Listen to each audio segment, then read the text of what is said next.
Vamos a continuar el análisis y diseño de algoritmos, esta vez viendo una estrategia denominada programación dinámica. La programación dinámica no es un algoritmo específico, sino es una técnica, como mismo lo es las técnicas que hemos visto, divide y vencerás, greedy. Fue desarrollado en la época en la que la programación significaba método tabular, como la programación lineal. Por lo tanto, se refiere realmente a un tipo de programación y se utiliza para problemas de optimización, por lo general. Se conoce también como método tabular, ya que siempre que hablemos de programación dinámica, vamos a pensar en una tabla. La programación dinámica se suele utilizar en problemas de optimización, donde una solución está formada por una serie de pequeñas decisiones. Vamos a resolver el problema original combinando las soluciones para subproblemas más pequeños y se almacenan los resultados de los subproblemas en una tabla, calculando primero las soluciones para los problemas pequeños y llegando hasta el tamaño deseado en un proceso iterativo. Vamos a ver después en un ejemplo cómo es esto. Y con esto se pretende evitar las repeticiones de cálculos para problemas más pequeños.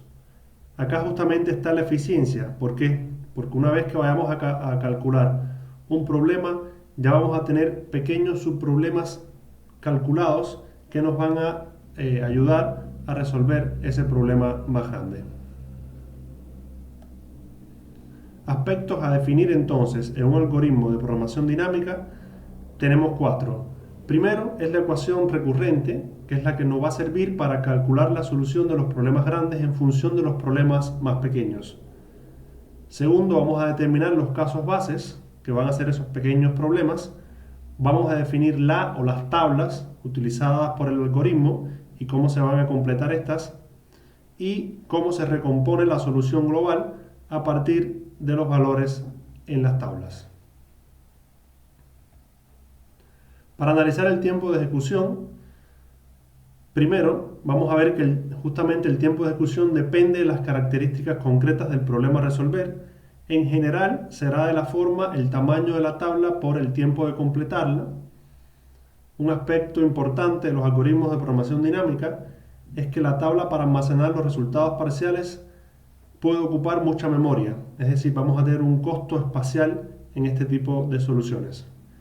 Y a pesar de reducir operaciones, algunos de estos cálculos pueden ser innecesarios, aunque justamente la idea de este tipo de soluciones es evitar los cálculos repetidos.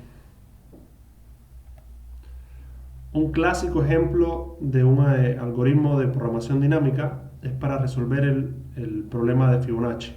Es un problema que ya todos conocen, lo vimos al inicio de la materia, y que trata de, dado un número n, calcular una serie en el cual el primer número es un 0, el segundo es un 1 y después el que le sigue es la suma de los dos anteriores. Entonces tendríamos 1, 1 más 1, 2, 2 más 1, 3 y así sucesivamente hasta llegar al valor de n. Fíjense que aplicando un método recursivo y utilizando la técnica de divide y vencerás, podemos calcular el Fibonacci de un n de la siguiente manera. Si n es menor que 2, retorno 1. Y si no, voy a retornar el Fibonacci de n-1 más el Fibonacci de n-2. ¿Qué problema tenemos acá? Que vamos a calcular muchas veces el Fibonacci de un mismo número. Por ejemplo, el Fibonacci de n-2 va a ser calculado dos veces. Por ejemplo, cuando calculamos el Fibonacci de n-1, varias veces vamos a llegar al mismo valor que n-2.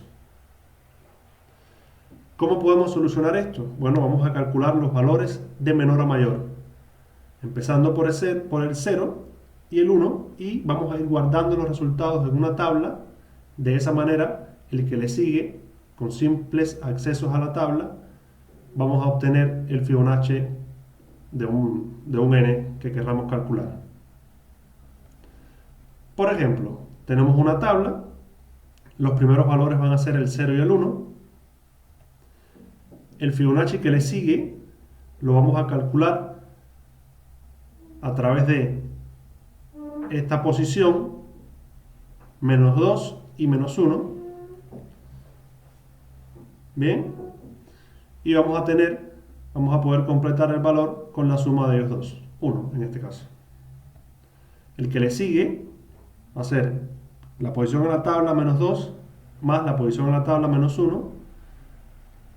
Y así sucesivamente, utilizando esta expresión, donde t en i va a ser igual a t en i menos 1 más t en i menos 2, vamos a poder completar toda la tabla y al final vamos a tener el Fibonacci del número n que le pasamos originalmente. Fíjense que la fórmula, el código en realidad es muy parecido.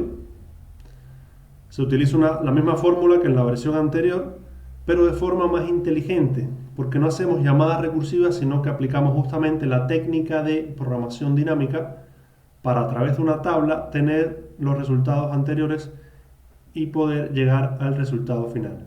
El tiempo de ejecución en este caso es O de n, donde n es el tamaño de mi tabla, que coincide justamente con el n que recibe mi función.